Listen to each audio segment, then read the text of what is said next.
Mesdames, Messieurs, bonjour et bienvenue à votre nouvelle émission qui vous résume ce qui s'est passé à la table des conseillers de comté de la MRC. On est avec le préfet de la MRC d'Abitibi, M. Sébastien Dastou. Bonjour. Bonjour. M. Dastou, pour commencer, on va parler de l'espace 035 qui a fait une demande d'aide financière. Oui, mais l'espace 035, ils sont très actifs dans notre territoire et eux, ils sont là pour aider la réussite, entre autres la réussite scolaire. Puis quand on dit 035, c'est que c'est pas juste le milieu scolaire, c'est tous les niveaux.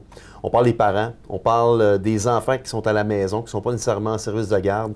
Alors, le projet qui est déposé, c'est vraiment un projet pour aider les familles qui ont des enfants entre 0 et 8 ans. C'est un projet sur 3 ans. C'est pour payer une ressource, une intervenante, et puis c'est un montant de 20 000 par année pendant 3 ans.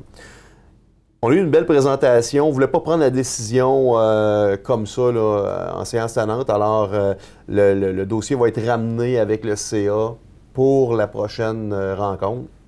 Mais c'est quand même un projet qui est somme toute très intéressant. On tient à ce que notre jeunesse réussisse. Il y a aussi été question de stratégie d'attraction et de rétention, chose importante pour la MRC. Bien, en fait, avec la pénurie de main-d'œuvre, on en parle beaucoup. On veut attirer des gens, de qualité, mais on veut aussi qu'ils demeurent, qu'ils restent chez nous. Alors, il y a quelques années, je dirais environ 2 ans et demi, on a à la MRC, on s'est posé la question si on devait changer le nom de la MRC d'Abitibi pour que ce soit un peu moins, qu'il y ait moins de confusion avec le reste de l'Abitibi-Témiscamingue, qu'il y ait moins de confusion quand les gens veulent parler avec quelqu'un une organisation du territoire, que ce soit vraiment quelqu'un qui veut parler avec quelqu'un du territoire parce que c'est pas rare qu'on a des gens qui appellent de Québec puis ils veulent parler avec des gens de Rouyn-Noranda ou de Val-d'Or parce qu'ils pensent qu'on est la MRC de tout ce beau monde-là, mais ce n'est pas le cas. Par contre, on a décidé de maintenir le nouveau logo. On est très fiers. La MRC d'Abitibi, c'est le nom qui va demeurer. C'est le nom de l'entité comme telle administrative, l'entité qui délimite le territoire, mais qui en même temps propose une offre de service aux citoyens. Par contre, on a décidé via la table RH, notre table RH qui est territoriale. Sur cette table-là, il y a plusieurs organismes. On parle de la commission scolaire, Cégep, Université, le CLD, la SADC, la Ville, la MRC. Il y a tout ce beau monde-là qui est là. La Chambre de commerce aussi. Et on a décidé d'utiliser le branding pour se faire connaître d'Amos Arikana. Et il y a 2 raisons fort simples là-dedans. La première, c'est que, Amos, ça se situe sur une carte. Pour les gens qui sont de l'extérieur, c'est plus facile de se reconnaître là-dedans. Et la deuxième, c'est qu'on fait déjà de l'attractivité touristique avec le branding Amos Arikana. Alors, on va venir cogner sur le clou à 2 reprises. Donc, pour le tourisme, mais aussi pour être attrayant, pour que les gens viennent chez nous, pour déménager chez nous. Donc, ça va être plus simple, moins mélangeant peut-être pour les gens de l'extérieur. Beaucoup plus simple. Puis, faut pas oublier, là, j'en profite pour le dire, là, mais le A de la MRC d'Abitibi, c'est quand même un branding qui va devenir fort. Puis on voit aussi le Amos là-dedans. Alors, que ce soit Amos Arikana, que ce soit l'Abitibi, on va réussir à bien faire connaître notre territoire pour cibler notre territoire dans la grande région de l'Abitibi-Témiscamingue. L'année 2019 vient tout juste de se terminer. On est au début de l'année 2020. C'est le temps de faire des bilans. On va faire le bilan des investissements du Fonds local d'initiative collective. Oui, puis c'est important d'en parler parce que c'est un petit fonds qui est facile à obtenir pour un organisme communautaire. Vous voulez faire un brunch, vous voulez faire une soirée, un tournoi de pêche à la glace. C'est un petit fonds qui donne généralement pour 3 ans. Il faut demander à chaque année. Première année, c'est dégressif. La première année, c'est 1 000 puis là, ça descend. Voyez-vous, en 2019, on a donné 11 350 et on a décidé de bonifier le fonds pour 2020. Là, on l'a budgété à 15 000 OK. Donc, on se prépare à investir. C'est pas des gros montants, mais c'est pour encourager des activités qui se font bénévolement. Alors, des fois, c'est un peu de matériel, des fois, c'est un peu de publicité, mais... ça peut donner un coup de pouce à une petite organisation assez vite. Là. Exactement. Sinon, il y a aussi été question de la création et composition d'une commission culturelle. Bon, on a déjà une commission culturelle sur notre territoire qui était plus urbaine, qui était pour la ville d'Amos. Et le ministère de la Culture et des Communications souhaite qu'on ait une commission territoriale, ou du moins que la commission soit urbaine et rurale. Alors, c'est sûr, quand le ministère nous demande des choses, on se met en mode solution, puis on veut aussi maintenir notre bonne relation avec le ministère. Et nous, au niveau de la commission, on souhaitait déployer la culture sur l'ensemble du territoire. Alors, on est en train de se questionner. On a un comité de travail à savoir quelles recommandations qu'on peut faire comme MRC pour que cette commission-là puisse faire un travail qui va bien se déployer puis qui va représenter les besoins de nos municipalités rurales. Alors, dans les recommandations que la table des conseillers de comté a fait, il y en a 4, en toute fin pratique. La première, c'est que le règlement soit adopté par la MRC, plutôt que adopté par la Ville d'Amos. Le deuxième, c'est qu'on ajoute des sièges, entre autres d'ajouter un siège d'ADL, un agent de développement local d'une municipalité rurale, pour venir améliorer la représentativité rurale, mais aussi d'avoir quelqu'un des Premières Nations. Encore là, on lance ça aujourd'hui, mais il va y avoir... c'est un premier jet, c'est des recommandations. D'ailleurs, je rencontre les gens de Picogan la semaine prochaine, puis ce sera un sujet que je vais discuter avec eux. On a aussi fait la recommandation de changer le nom pour être plus inclusif avec le territoire de la MRC d'Abitibi. C'est une question de sentiment d'appartenance, pour que les gens aient l'impression qu'ils participent à quelque chose qui les touche directement. Puis on va aussi faire la recommandation de partager une ressource avec la Ville d'Amos. Pour faire de la culture, bien, ça prend des ressources, puis des fois, avoir des ressources, c'est pas nécessairement évident.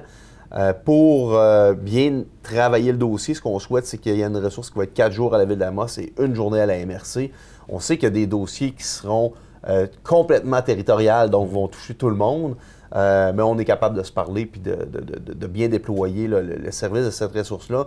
L'objectif là-dedans, c'est d'être plus culturel puis d'épauler nos municipalités. Il y a aussi été question lors de la rencontre des tâches du CA. Oui, bien en fait, vous savez, il y a eu des élections pour renommer les membres du CA de la MRC, qui sont des maires de la table des conseillers de comté, et la préfecture. Moi, j'ai été réélu comme préfet, et les membres du CA sont par zone, hein. Il y a des municipalités qui sont regroupées, puis bon, c'est eux qui décident entre eux quelles personnes qui vont soumettre leur candidature. On a eu un petit nouveau qui s'appelle M. Comeau, qui prend la place de M. Guy Barry. Je remercie Guy Barry pour les dernières années, là, le temps qu'il a passé au CA.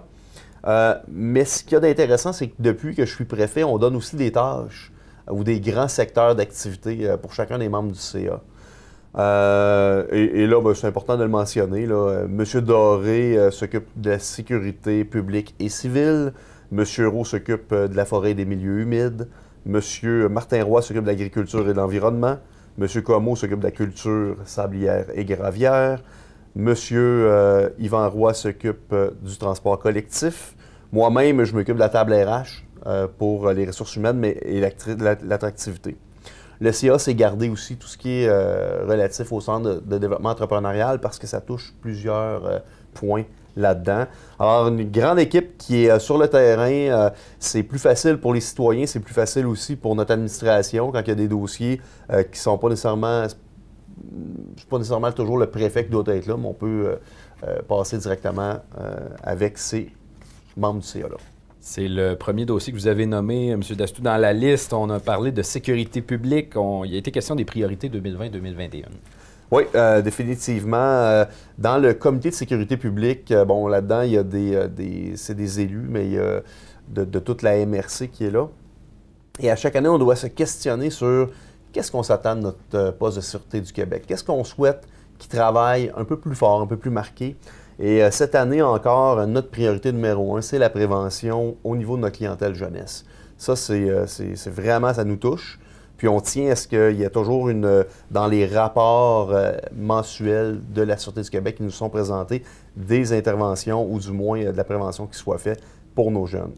La deuxième, c'est sécuriser notre réseau routier. Pas qu'on est à effectif réduit, mais on est à effectif minimum. Et c'est important de s'assurer qu'il va y avoir une couverture à tous les moments de la semaine, mais aussi une couverture dans les milieux ruraux. Tout ce qui est relatif à la police communautaire et le parrainage. la Sûreté du Québec, il y a une personne ressource qui s'appelle un parrain qui est attitré à chacune des municipalités rurales et Amos aussi. Et ce qu'on s'attend, c'est que ces gens-là fassent le tour, aillent faire un tour dans le dépanneur du coin, à l'hôtel de ville, rencontrer les élus, mais rencontrer aussi l'administration. Alors, des fois, c'est juste une petite présence dans le mois, mais qui vient dire, oui, regarde, on est là, avez-vous des préoccupations? Et pour nous, ça, c'est une priorité. Puis aussi, bien, l'optimisation des ressources. Pourquoi? Bien, parce qu'on veut, oui, maximiser la couverture, mais on ne veut pas non plus être que punitif. On veut qu'il y ait une présence policière. Et ça, une belle collaboration là, avec notre sûreté pour justement améliorer le service. Parfait. Il y a des questions aussi de candidature pour la médaille régionale dans le cadre du rassemblement des élus régionaux. Bon, ben, la table des préfets qui regroupe les 5 préfets de la région d'Abitibi-Témiscamingue, l'année dernière, c'était notre première année où on organisait une journée de rassemblement des élus de l'Abitibi-Témiscamingue. Une super belle journée. C'était à Rouyn-Noranda et on a profité pour élaborer, en fait, c'est Mme Caroline Arbour-Scaro qui a développé une médaille régionale à remettre à une personnalité publique qui a réalisé en fait, c'est pour l'ensemble de l'œuvre d'une personnalité de l'Abitibi-Témiscamingue. Ça peut être pour du rayonnement international, ça peut être dans le culturel, le sport, mais il faut que ce soit vraiment plus, là. De quoi de vraiment, là, quelqu'un qu'on ne peut pas passer à côté comme candidat. Et l'année passée, on s'est tous entendus pour que ce soit M. François Gendron pour l'ensemble de son œuvre, et c'est lui qui a été le premier récipiendaire. On s'entend qu'on souhaite que cette marque-là, cette reconnaissance-là devienne la reconnaissance la plus prisée pour l'Abitibi-Témiscamingue, et on doit sélectionner des candidats pour cette année. Alors, chaque MRC doit se positionner sur une personnalité publique ou une personnalité qui pourrait mériter cette grande honneur-là. Et qui plus est, bien, cette année, c'est le 8 mai et c'est à Amos que le rassemblement des élus va se réaliser. On a amené quelques petites nouveautés. Là, on va faire un petit 5 à 7 le jeudi soir aussi pour pouvoir discuter, faire du maillage avec les élus. C'est sûr qu'il y a aussi d'autres types d'organismes qui vont être invités, là, mais ça reste que c'est une belle journée là, de rassemblement pour mettre à jour ce qu'on a fait dans la dernière année au niveau de la table des préfets, mais c'est aussi d'écouter les préoccupations des élus, puis en même temps bien, de reconnaître une personnalité pour l'Abitibi-Témiscamingue. Parfait. Sinon, bien, il y a le Mont Vidéo aussi. On veut prolonger le partenariat, oui, avec le Mont Vidéo. Bien, le Mont Vidéo, vous savez, c'est un majeur hein, pour notre MRC, puis je dirais pour la MRC de la Vallée-de-l'Or aussi. Des montagnes de ski, il n'y en a pas tant que ça. Puis on ne peut pas non plus en faire pousser une n'importe où. Alors, le Mont Vidéo, pour nous, c'est important. On ne s'attend pas à ce que le Mont Vidéo fasse ses frais année après année, puis que ce soit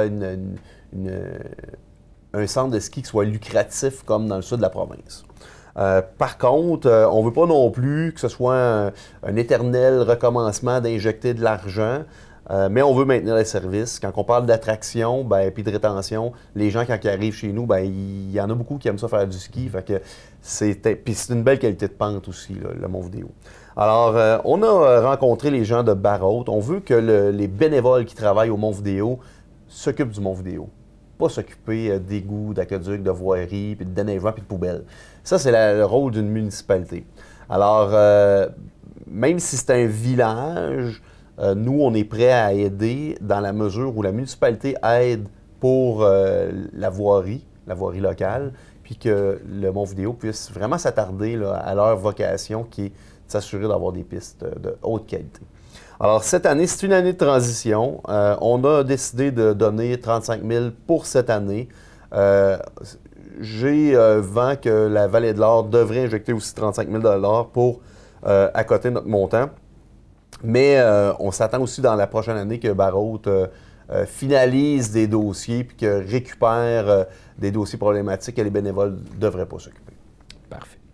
Sinon, en terminant, il y a eu aussi discussion sur la reconduction d'une entente avec l'Observatoire de l'Abitibi-Témiscamingue. C'est drôle, hein, parce que l'Observatoire, les gens ne connaissent pas ça. Les gens ne savent pas que ça existe. Pourtant, ça fait quelques années, même plusieurs années, qu'on a ce bel organisme-là qui est sur notre territoire. Ça fait quoi, l'Observatoire? Bien, ça compile toutes les données statistiques de StatCan puis tout ça, mais typiques à notre région pour pouvoir faire des analyses plus poussées, des plans d'affaires. C'est fabuleux comme mine d'informations. Taux de réussite scolaire. S'il y a une vraiment statistique, toutes sortes d'informations. Tout est là. Alors, plutôt que d'y aller toujours avec une entente à l'année, c'est pas toujours évident. On veut s'assurer que de la pérennité du service, on veut encourager les employés qui sont là depuis nombre d'années. C'est une petite équipe, hein, fait que si on perd une ressource, des fois ça peut faire mal. Alors, on a décidé, nous, à la MRC d'Abitibi, de s'entendre sur 5 ans. C'est 10 000 $ par année qu'on donne. On va bonifier le montant par l'inflation, année après année. Puis, après 3 ans, si jamais on n'est pas satisfait de l'entente, s'il y a des problématiques, on pourra se retirer. Mais on lui annonce que avec un travail bien fait, comme c'est fait présentement, avec une banque d'heures qui est attitrée à notre MRC pour nos organismes, on est prêt à embarquer pour les 5 prochaines années. Voilà, c'est ce qui fait le tour de cette rencontre-là. Merci beaucoup, M. Dastou. Un grand plaisir. À la prochaine. Merci.